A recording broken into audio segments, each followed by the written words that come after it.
Welcome to update number 24.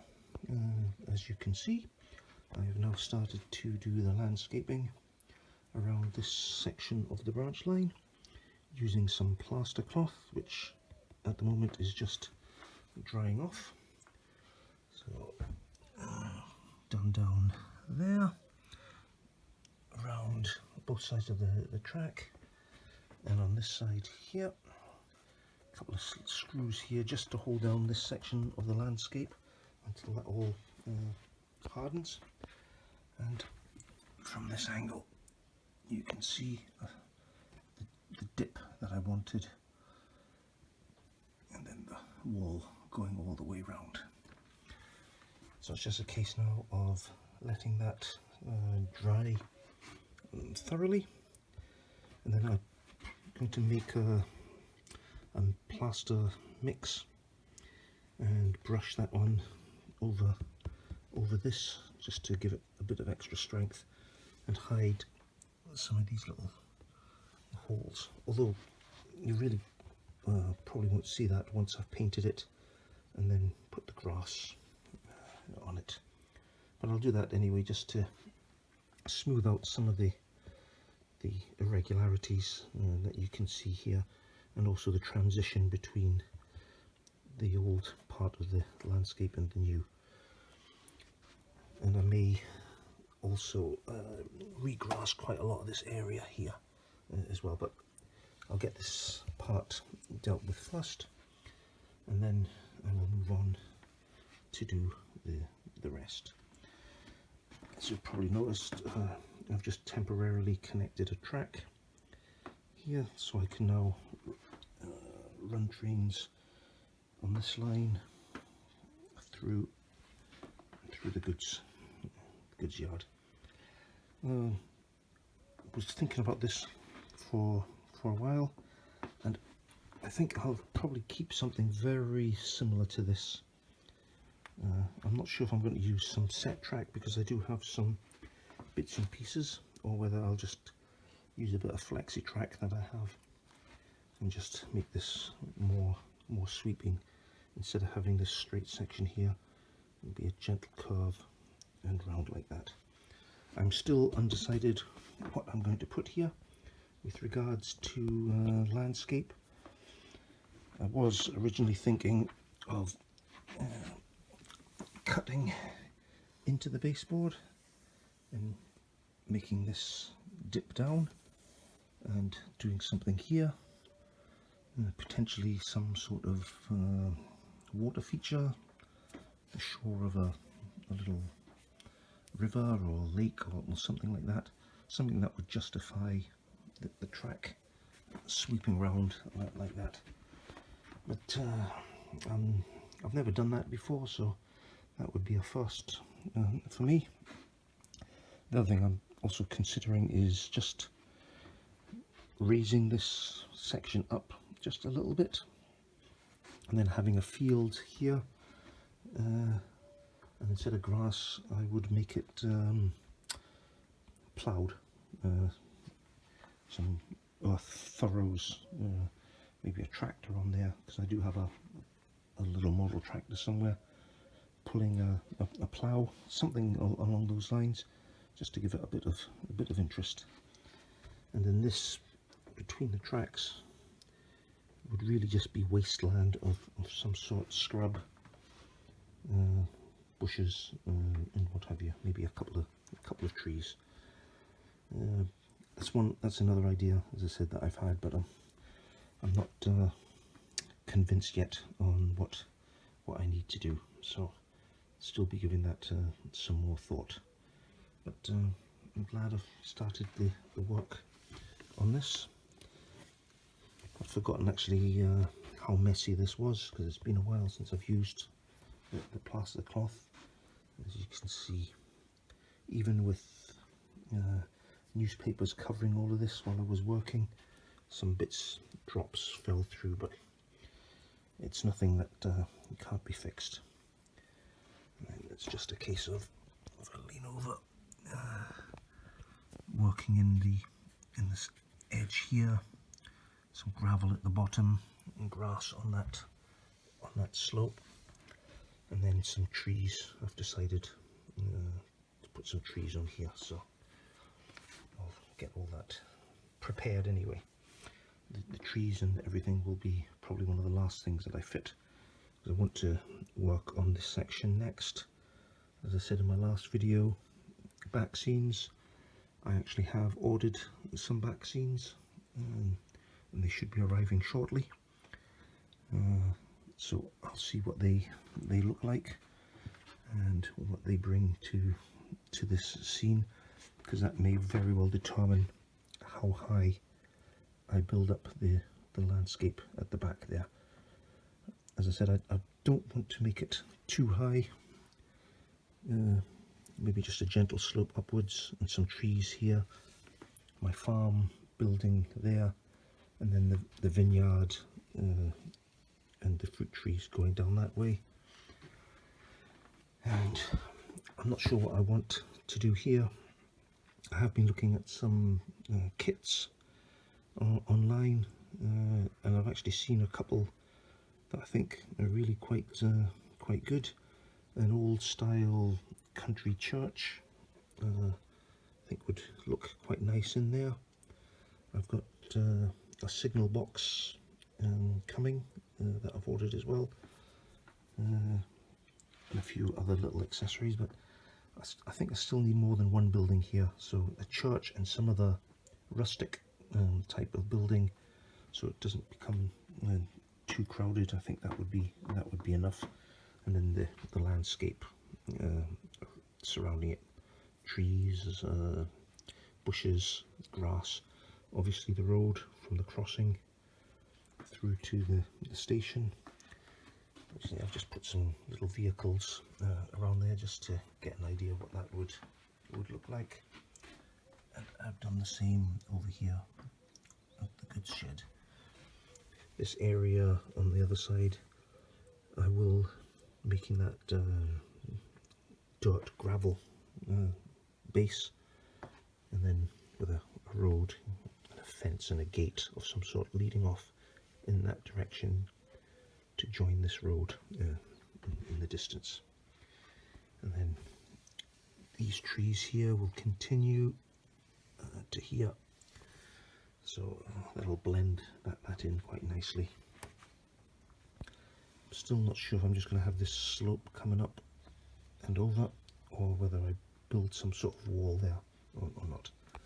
But that's just some thoughts that I've been having about what to do. So next step is just to wait for this to dry, then, as I said, fill in some bits, gaps, etc. with some plaster, and then get that all painted ready for the ground cover to be applied. Okay, as usual, I will finish the video here, but there'll be some running shots of some of the locos that I've been running. Some filmed before I actually did this, and some that I'm just a way to start filming just now. So don't worry if you see a mixture of landscapes. There's nothing wrong, as that I've filmed some of them already, just to add to this video. Okay then, that's enough of me for the moment. As always, hope you enjoyed it, and keep on watching.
and this is what the first stage of the landscaping has turned out. As you can see, it's been painted with various tones of brown, and I've also done the rock face here to finish off the end of this wall. I've also done the landscape right up to the brick wall. Just needs the grass now and bushes just to finish that off. I've also got a little rock wall that will be there, and one on this side just at the start. Down the other side, that's all been painted as well. There's a little gap under there, but that'll be filled up probably with some ballast and then covered with grass and bushes. And the same goes for down at the bottom. It's just the basics. And then the edges here, again the gaps, nothing to worry about. That's going to be filled with grass and bushes, and you won't actually see that. And then, as I've said before, this area is going to be some trees, quite dense. The ground cover as well, so it'll be green around the edges, and as you get into the middle, it'll become darker and more dead, like a forest floor covering. But the trees will go on last. I want to get all the grass and bushes done, and then I'll work on this area over here. Just one angle from here. I've still got to hoover up. There's all little bits of plaster and everything still on the layout. But that's just all cosmetic, be tidied up. I've just also patched, or painted I should say, some of the holes where the plaster was showing through. Again, that's all going to be covered with grass and blended in, so you'll never see, or you'll never notice the transition from what I had before to the new bit of landscape. Okay, let me carry on and see how far I get.